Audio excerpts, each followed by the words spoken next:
Berita terkini, Yerusalem. Dunia terdiam, surga bersorak, sebab sesuatu yang dahsyat sedang terjadi di jantung profetis dunia, di tempat di mana dahulu ia disalibkan dan di mana para nabi berseru, kini suara baru terdengar. Sebuah suara pertobatan, suara kebangkitan, suara pengakuan dari umat pilihan yang selama ribuan tahun menantikan Sang Mesias. Kini mereka menemukannya. Shalom saudara-saudari terkasih dalam Kristus.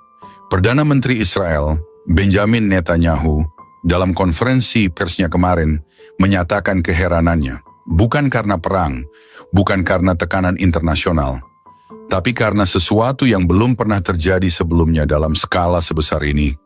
Kami menyaksikan sesuatu yang belum pernah terjadi di tanah ini. Ada gelombang spiritual yang melanda bangsa ini. Saya tidak bisa menjelaskannya secara politik. Ini bukan hanya sekadar perubahan sosial, ini seperti sesuatu dari alam lain. Sebab firman Tuhan sudah lama menyatakannya. Di dalam Yesaya pasal 44 ayat 3 dan 4. Sebab aku akan mencurahkan air ke atas tanah yang haus, dan hujan lebat ke atas tempat yang kering. Aku akan mencurahkan rohku ke atas keturunanmu, dan berkatku ke atas anak cucumu. Mereka akan tumbuh seperti rumput di tengah-tengah air, seperti pohon-pohon gandarusa di tepi sungai. Dalam beberapa minggu terakhir, ribuan orang Yahudi dari Yerusalem, Tel Aviv, Haifa, bahkan dari komunitas ultra-ortodoks, dilaporkan mengalami pertobatan dan menerima Yesus sebagai Mesias. Di tempat-tempat sunyi, di sinagog-sinagog kosong, bahkan di gua-gua bawah tanah di padang gurun Negev, mereka menyembah Dia yang dahulu mereka tolak. Ini bukan gerakan buatan manusia. Ini adalah pekerjaan Roh Kudus. Aku akan mencurahkan roh pengasihan dan roh permohonan atas keluarga Daud dan atas penduduk Yerusalem. Dan mereka akan memandang kepada Dia yang telah mereka tikam dan akan meratapi Dia seperti orang meratapi anak tunggal.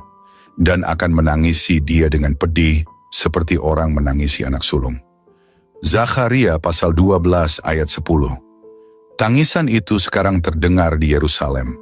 Ratapan suci, air mata pengakuan, Yeshua, Engkaulah Mesias kami, bukan hanya satu atau dua. Ini bukan penginjilan biasa. Ini adalah kebangkitan.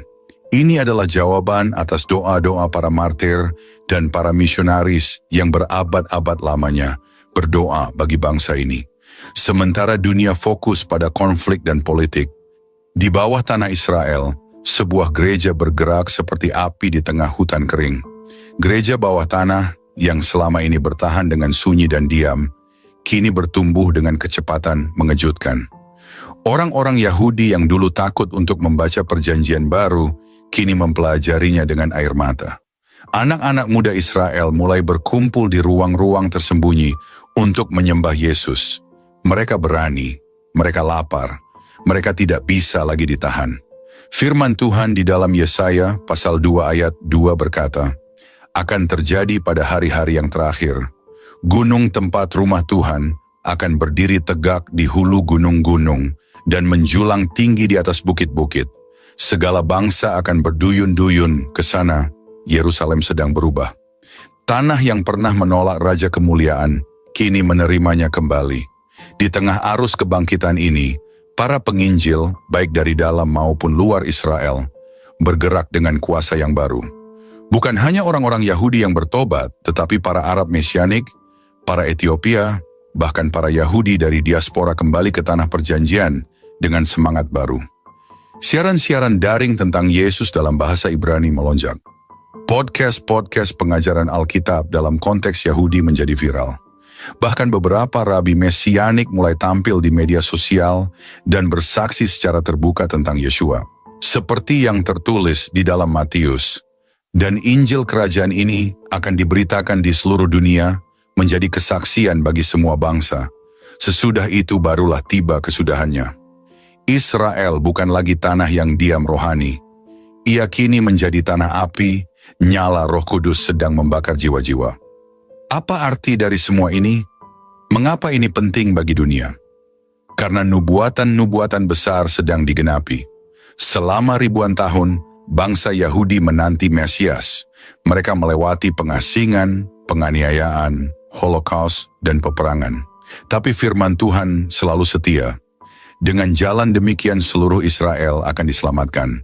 Seperti ada tertulis, dari Sion akan datang penebus, ia akan menyingkirkan segala kefasikan daripada Yakub. Roma pasal 11 ayat 26. Ketika orang Yahudi mulai mengenali Yesus sebagai Mesias, itu adalah lonceng surgawi yang berbunyi. Waktu sudah sangat dekat. Apa yang sedang terjadi di Israel bukan hanya revival biasa. Ini adalah kebangkitan profetik, sebuah fase terakhir sebelum kembalinya Raja segala raja. Ketika Israel mengenali Mesias, dunia akan bereaksi. Ada yang bersuka cita, ada yang menolak.